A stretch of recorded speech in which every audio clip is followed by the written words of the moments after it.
Alright, so I'm back. This has been a little bit of a dilemma for me about going to the library because my navigator there. There we go. That shows up in there. Oh yeah, if I go like that, I can see the whole navigator. So my little monitor screen's so little, you can barely see it. But anyway, as for the burning the fuel going to the library today, normally wouldn't make sense mathematically because the laboratory,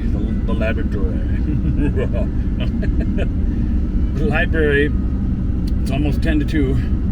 Library closes at 5, so that'll give me like maybe 2 hours there, of actual work time.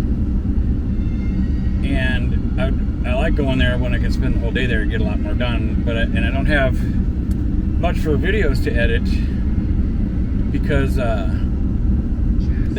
SD card that I had before this was cutting out all the time, so I lost a lot of footage. So in a sense, it would make more sense for me to wait until like Monday or something to go there, because I got to check mail again next week anyway, or go Monday or that. And I got my unemployment hearing. But rather than, it also has a psychological benefit because it keeps me busy and keeps me active and staying productive rather than just, loafing around and soaking in my own sorrow or something, about how life has challenges. But it does, So that's how my brain's thinking anyway today. So I tell myself, well, go to the library anyway and get a little more work done. So if I end up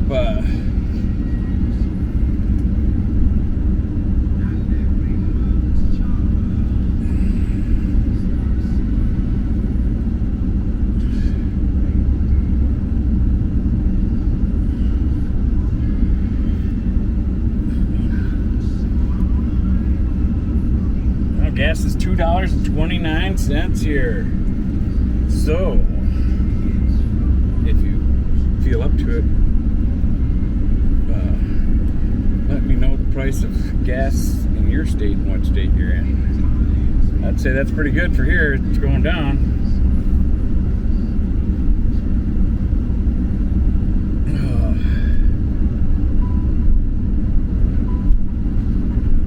So we're going to see. This will be a good test run. That's another good reason to do the library run today. I can get an actual driving video in more camera time, and I can tell I'm getting more and more relaxed with the camera. I'm hoping that my videos are getting better and that more of my naturalness is coming out, because people tend to really like me a lot, not to sound like a fathead or that, but really good people, and I've had so many people tell me that if I could get myself on camera on YouTube, that probably my channel would probably do really well once my naturalness of me comes out. Well, that was before when I had my other channel. Now this channel, it's changed a bit. Maybe that's why. Maybe it all came together for this reason. Because I feel called by God to talk about it more or share who I am in my faith naturally, because I don't know, I never went to Bible school when I was a kid, but I didn't go to no school to learn how to be a pastor or nothing like that. And I don't know if I really want to be a pastor, I guess that's what God's got in my destiny, it'll happen, because whatever God's got planned, So, I don't think so. I don't think that's what I'm going to be doing, but, good, I guess, But I do honestly feel like I'm supposed to be traveling or be out in the public more, talking about God and my faith, and interacting with people people that way, and traveling and sharing my faith in the Lord and stuff.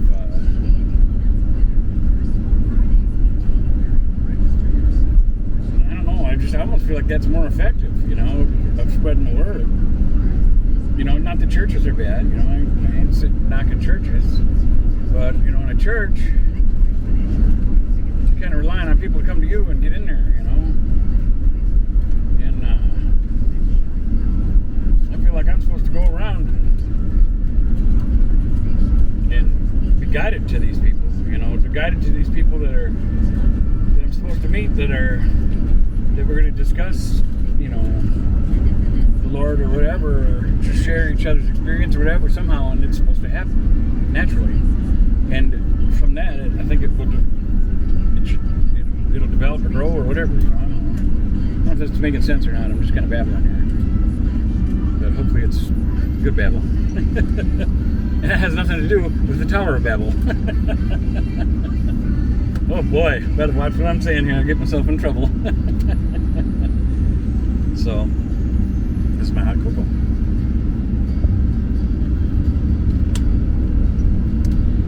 It's weird, my propane tank, I think it's because of temperature change.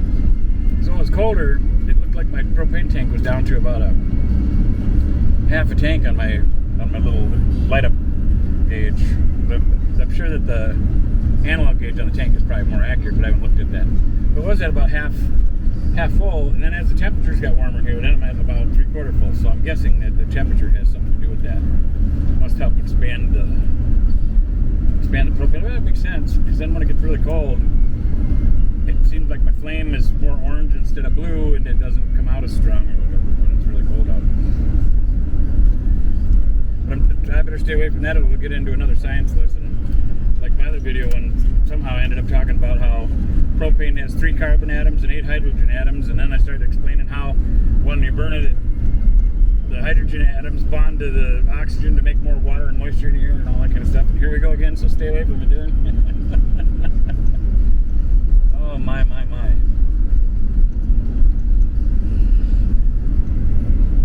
So, there was another job that I applied for maintenance. And I got good maintenance experience too. Like I said, I don't want to sound like a fathead, but I am a really smart person.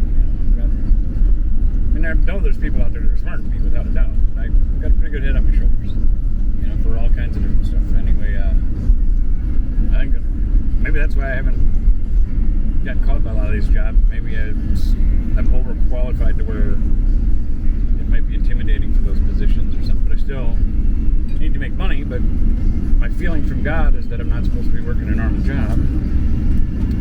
So I don't know. I can't figure this out.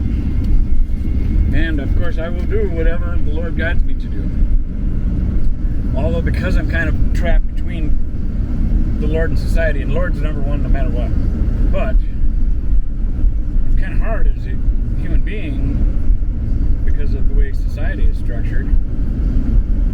So I feel forced to keep looking for work, and I talk to God about it all the time, because I got to try to get some type of income. Now, Monday is my unemployment hearing, which I don't believe I should have been denied. And this will be the 4th, is it the 4th time, I think? I gotta think now, denied. Yeah. Consideration. I can't remember now if this is the third time, I think, or something, maybe. I think it's the 3rd time. No, hey, 3 times a term. I just keep praying to God that it gets approved, because that'll help me ease a lot of stress from me. And that would definitely, if I don't find a job or get income going or something, that would definitely get me through the winter. And we got colder months coming, because we're in the end of December now. We got January and February, and it's been so cold here in Minnesota that our winter carnival ice castles are already huge, and ice is freezing better than ever up here, or something like that, or maybe not better than ever. long time. So, and I'm glad that we've had double digits now. Like the last 2 nights have been about, staying close to 32 degrees or whatever. And at night it might maybe dip down to like 28 or something. Maybe I can't remember. I haven't been paying attention, but it's been staying in double digits. And to me, that's nice. That keeps me warmer in here. I burn less diesel. Like on the cold nights, good example. On the cold nights when it hits 0 or single degrees, I have a 10-liter tank that's connected to my diesel heater, which is like we'll say 2.5 gallons, I think it is, maybe. 2 gallons for sure, but I think it's 2.5 gallons. But anyway, I will burn through that in one night, or 1 24-hour period, when it's down in single digits or below 0. And because we've been in double digits, like our last 24-hour period here, I've only burnt a third of that. So I've used like maybe, I'm gonna guess like a half a gallon to 3/4 of a gallon for a 24-hour period, as opposed to 2.5 gallons.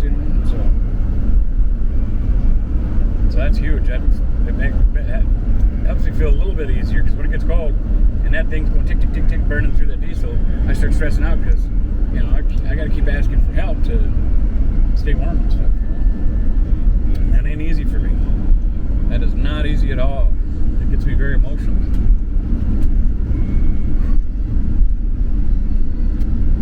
So, although I know God told me that I needed to learn to set my pride aside a little more and learn how to accept help, but maybe that's so I can learn how to learn how to deal with giving help easier, to communicate it better or something. I don't know. Because sometimes people have a hard time accepting help, and I'm one of them, And I haven't had much of a choice in this situation. But I know that this is the path I'm supposed to be on. I just know it, because like when I got fired from the foundry, so many things happened after that, starting right away. Like I talked about in one of my other videos, there was this old guy, 90 years old or so, Doug, his name was, and he was walking in the pouring rain, and I turned around, went back, picked him up, brought him home, and just thing after thing, so many people I've met that had something to do with God, or we ended up talking about God or faith or Jesus or, and humanity and being good people and stuff. There's all these different experiences. And none of those experiences would have happened if I didn't get fired from the foundry and be gone from there. So I know I'm on the right path, even if this has been just a really hard struggle. As much as I don't like it, if I could change everything that's happened so far, I still wouldn't do it, because I feel like it would be wrong. It wouldn't be the path I'm supposed to be on, if that makes sense. I relate that kind of with time travel, because I like sci-fi movies and stuff, and I understand the philosophy about, if you could travel back in time, it only makes sense when you look at it mathematically, kind of, that things you do could affect the future. Like everything that's happened to me up to this point, if I went back in time and the hard times I went through, it's like my daughter's mom. It's a good example to use. I love that woman so much, and I still love her to this day. I'm not in love with her, like that, but I wouldn't want anybody to ever hurt her, and I want her to have her best life and be as happy as she can. I think as far as I know, she's pretty happy. I mean, we don't communicate. Maybe part of that's because of my biblical belief, that that you're supposed to be.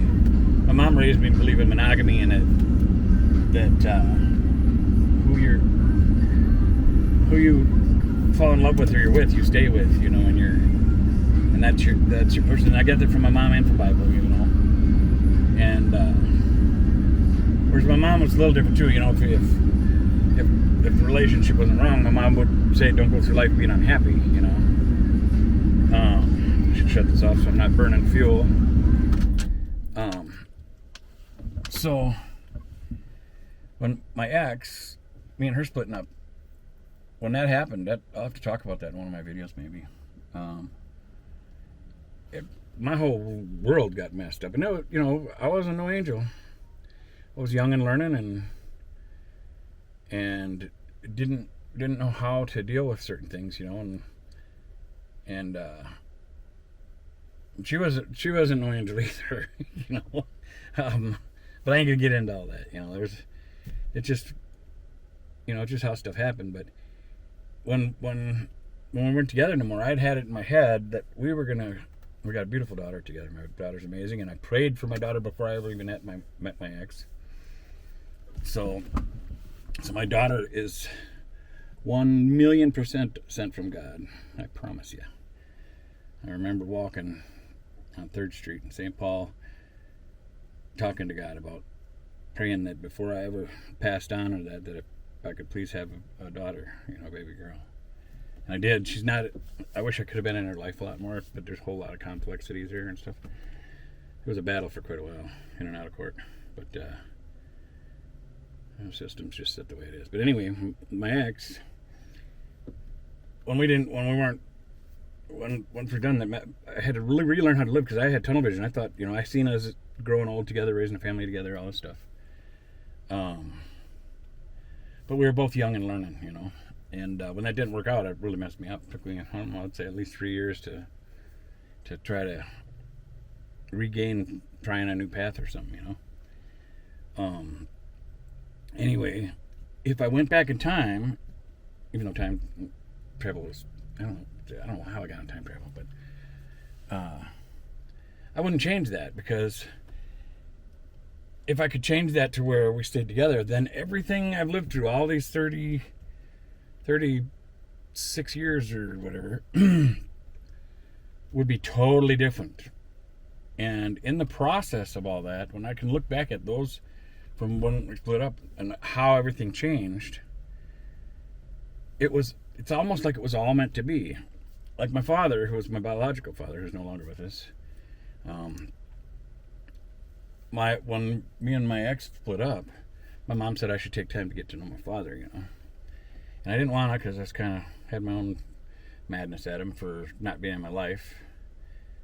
But because me and my ex were split up and I was so depressed and stuff, I did turn to my father, and I think I talked about that in other videos. But anyway, maybe I'll readdress it again in a future video.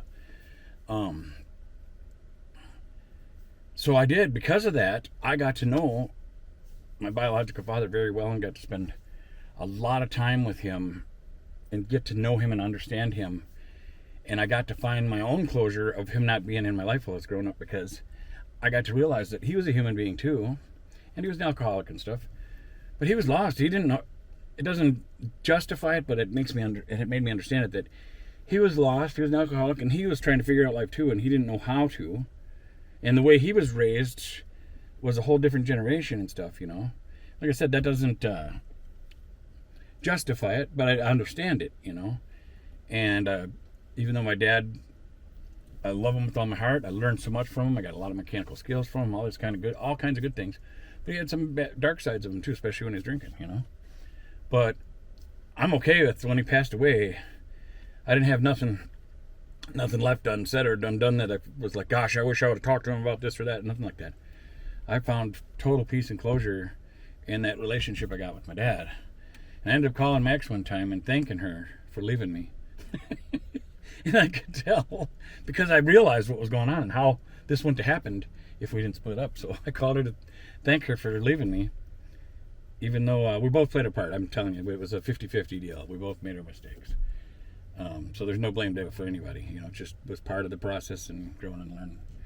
And anyway, when I called her and thanked her for leaving me, I could tell she was like, "What, are you losing your dang mind?" And I told her, I said, well, if this didn't all happen this way, I would have never got to know my father the way I've gotten to know him now. And I still had a few years after that before he passed away, And so I'd already realized it and got so much out of it that then I had even few more years or whatever with him to soak it all in as much as I could before he went. And he passed at 55 years old. So I am now 2 years older than he was when he died. I was 25 years old when he died. You know, I'm 57 now, so probably in his life, I'm guessing that alcohol was the biggest thing that really took him down at that point. You know, he had a big gut on him too, like I do, but I think that he ended up passing from toxic shock syndrome. His stomach ruptured and then poisoned his system, you know, or whatever. But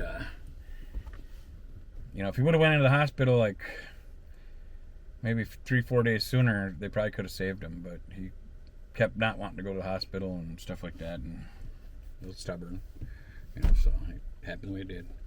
But anyway, this is gonna be a long video. Oh my gosh, I gotta stop this. We're at 20 minutes. This is gonna be a video in itself. So thanks for watching. Hope this one was